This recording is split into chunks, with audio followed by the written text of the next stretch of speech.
আজকের এই আবহাওয়া এবং সময়ের সংকটের কারণে আমরা খুব গভীরভাবে যেতে পারবো না, বাট একটা দুইটা ক্লু আজকে দেশবাসী এবং গণমাধ্যমের মাধ্যমে আমরা জানাতে চাই যে ইতিমধ্যে আমরা মাননীয় জ্বালানি মন্ত্রীকে দেখলাম, তিনি বিদ্যুৎ যারা সাপ্লাই করেন, গ্যাস সাপ্লাই করেন, পার্টিকুলারলি 6টা কোম্পানি, এই 6টা কোম্পানিকে বেসরকারি খাতে দিয়ে দেওয়ার জন্য আলোচনা করছেন।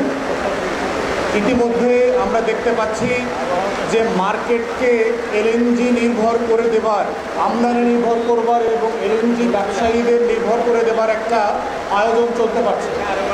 গত এক দশকের ভিতরে দেখলাম এলএনজির ব্যবহার প্রায় 6-7% থেকে শুরু করে এখন প্রায় 30%-এর কাছাকাছি চলে আসছে।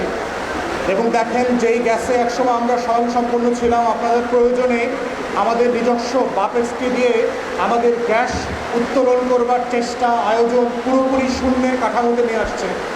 আমাদের বঙ্গোপসাগরে যে 46টা ব্লক আছে, প্রায় এক দশকের উপরে হয়ে গেছে, প্রায় 12 বছর এখন পর্যন্ত সেখান থেকে গ্যাস উত্তোলন করা শুরু করে নাই। চাইনিজ স্যাটেলাইটের মাধ্যমে আমরা ইতিমধ্যে দেখেছি যে আমাদের গ্যাস ব্লকের দুই পাশ থেকে ভারত এবং বার্মা পাইপ সেট করে গ্যাস পুল করে নিয়ে যাচ্ছে আমাদের মাটির গ্যাস, আমাদের পানির নিচের গ্যাস। এবং পরিকল্পিতভাবে আমাদের জ্বালানি খাতকে বেসরকারি খাতে দিয়ে দেওয়া এবং আমদানি নির্ভর করে দেওয়া হচ্ছে বাংলাদেশের স্বাধীনতা, সার্বভৌমত্ব এবং জাতীয় নিরাপত্তার জন্য মারাত্মক হুমকি। এবং আজকেই মাত্র গতকালকে দেখলাম মাননীয় প্রধানমন্ত্রী বলছেন বার্মা থেকেও নাকি এলএনজি আমদানি করবার চিন্তা করছেন। এটা কি আপনারা বুঝে শুনে এই কথাগুলো বলছেন?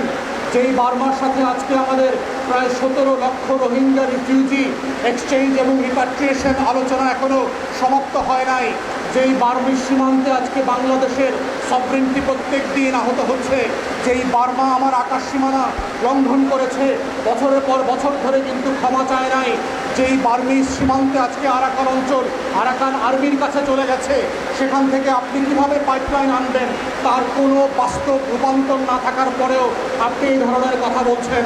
তাই আমরা দেখতে পাচ্ছি উইকরেন্টালের বিদ্যুতে যেভাবে আওয়ামী লীগ পুরো বিদ্যুৎ খাতকে দখল করবার চেষ্টা করেছে এবং গত বছরগুলোতে সভরেন ক্লজ দিয়ে, স্বাধীন বাংলাদেশের রাষ্ট্রীয় আয়োজন দিয়ে এটার নিরাপত্তা ঝুঁকিতে ফেলে দিয়েছে।